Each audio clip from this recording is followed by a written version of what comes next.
नमस्कार दोस्तों, आज हम डिस्कस करेंगे tax deducted at source as per income tax act. So in TDS we will discuss two sections, that is 192 and 194J. अब 192 और 194 बहुत सिमिलर तरह के सेक्शन है, लेकिन इसमें बहुत बड़ा डिफरेंस है. So in the Indian income tax system, tax deducted at source is a mechanism to collect tax at the time the income is generated rather than at a later date. तो TDS क्या है? जैसे ही income generate हो रही है tax काट लो, और ये TDS काटने के लिए एक एम्प्लॉयर को जिम्मेदारी देता है income tax act. Two important sections under the Income Tax Act dealing with TDS on different types of payments are. तो टू इम्पॉर्टेंट सेक्शंस जो हमने ऊपर बात की 192 और 194J, ये हम डिस्कस करेंगे यहाँ पे. Section 192. So TDS on salary is covered under section 192. So section 192 applies to any person responsible for paying salary to an individual. तो देखिए यहाँ पे TDS काटने की जिम्मेदारी एम्प्लॉयर की है जो सैलरी दे रहा है. जो एक इंडिविजुअल को सैलरी देगा उसकी जिम्मेदारी है कि सैलरी देते वक्त वो TDS काट ले. It requires the employer to deduct TDS at the time of payment of salary. ठीक, ये हम डिस्कस कर चुके हैं.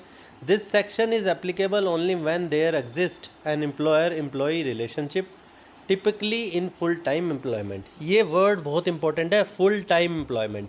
सेक्शन 192 तभी लगेगा जब फुल टाइम एम्प्लॉयमेंट है, एम्प्लॉयर एम्प्लॉई का रिलेशनशिप है. ठीक, ये अभी आगे आप जब 194J पढ़ेंगे तब आपको क्लियर हो जाएगी कि ये बात, ये डिस्टिंक्शन मैंने यहाँ क्यों बताया है. तो TDS on salary is when there is employer employee relationship and there is a full time employment. TDS is not at a fixed rate under section 192. तो कोई फिक्स रेट नहीं है, अलग अलग स्लैब्स हैं, 10%, 20%, 30%, इस तरह के स्लैब्स हैं. ठीक है, जो कि हर साल लगभग चेंज होते हैं जब भी फाइनेंस बिल आता है, और हमारी फाइनेंस मिनिस्टर अपनी स्पीच में उन TDS के रेट्स को बताती हैं. The employer is required to compute the employee's total estimated income for the financial year. तो एम्प्लॉयर को एम्प्लॉई की टोटल एस्टिमेटेड इनकम निकालनी होती है फाइनेंशियल ईयर के. उस पर डिडक्शंस अलाउ करने हैं. 80C की डिडक्शन, HRA की डिडक्शन, 80G की, 80D की, इस तरह की बहुत सारी डिडक्शंस हैं. And calculate TDS based on the prevailing income tax rates applicable to individuals. और उसके बेस पे TDS काटना होता है जो कि उस इंडिविजुअल पे लगता है. अब प्रेजेंटली तो TDS जो है वो न्यू स्कीम, न्यू रिजीम से भी है, ओल्ड रिजीम से भी है. तो ये डिपेंड करता है कि एम्प्लॉई कौन से रिजीम से इनकम टैक्स TDS कटवाना चाहता है. ठीक है, और इस तरह से TDS काटा जाता है. The TDS amount can very each month depending on the estimated income. तो इनकम के बेस पे TDS जो है वेरी करता रहता है. जैसे मान लीजिए इस बार DA का एरियर मिल गया तो TDS ज़्यादा हो जाएगा. अगले साल जो है उसकी कुछ दिन कम जॉब की, उसने कुछ दिन कट गए तो TDS कम हो जाएगा. तो अब 192 हमने देख लिया. अब section 194J, TDS on professional और टेक्निकल सर्विसेज. तो यहाँ पे भी आपको जो है TDS कट रहा है किस चीज़ पे? प्रोफेशनल और टेक्निकल सर्विसेज पे. तो थोड़ा सा ही फ़र्क है. देखिए, अब हम देखेंगे section 194J covers payments made to professionals, consultants and technical services providers such as doctors, lawyers, architects, engineers, chartered accountants etcetera. अब देखिए, अगर आप एक गवर्नमेंट ऑर्गेनाइजेशन के व्यू में देखेंगे और आप फाइनेंस डिपार्टमेंट में हैं तो so this section applies when services are availed through a part-time, freelance or need-based engagement without any employer-employee relationship. अब यहाँ देखिए, वहाँ क्या था? फुल टाइम एम्प्लॉयमेंट थी. यहाँ पे जो है need based part time employment है. ठीक है, without any employer employee relationship. तो जब आप एक ऑर्गेनाइजेशन के कॉन्टेक्स्ट में देखते हैं, आप एक कंसल्टेंट को रख रहे हैं तो वहाँ पे एम्प्लॉयर एम्प्लॉई रिलेशनशिप तो होती है. ठीक, लेकिन ये कह रहा है सेक्शन की एम्प्लॉयर एम्प्लॉई रिलेशनशिप भी नहीं होगी. तो हम जब किसी को पार्ट टाइम विजिट बेसिस पे बुलाते हैं तो वो एम्प्लॉयर एम्प्लॉय रिलेशनशिप नहीं होती है. बट जनरल सेंस में अगर आप देखें तो आप किसी कंसल्टेंट को रखते हो तो एम्प्लॉयर एम्प्लॉय रिलेशनशिप आप समझते हो उसमें. लेकिन सेक्शन 194J जब लगता है तो एम्प्लॉयर एम्प्लॉई रिलेशनशिप नहीं होती है। ठीक है, अब मैं आपको समझाऊं। तो जैसे हमारे यहाँ एक कंसल्टेंट रखा गया और वो कंसल्टेंट को आपने कंसोलिडेटेड रेमुनरेशन डिसाइड किया 30,000 रुपीज़, और उसके ऑर्डर में आपने लिखा कि he will visit on all working days and the employment will be whole time employment. तो यहाँ एक पेज है, यहाँ पे वो 194J में नहीं आएगा। जब होल टाइम एम्प्लॉयमेंट हो जाएगी, एवरी डे आएगा, तो 192 में ही फॉल करेगा। और इसका एक लाइव एग्जांपल कुछ टाइम पहले मैंने डील किया था। तो कंसल्टेंट ने कहा कि नहीं जी, मेरा टैक्स 194J में काटें, क्योंकि वहाँ 10% लगता है 194J में, और 192 में वो 30% में फॉल कर रहे थे।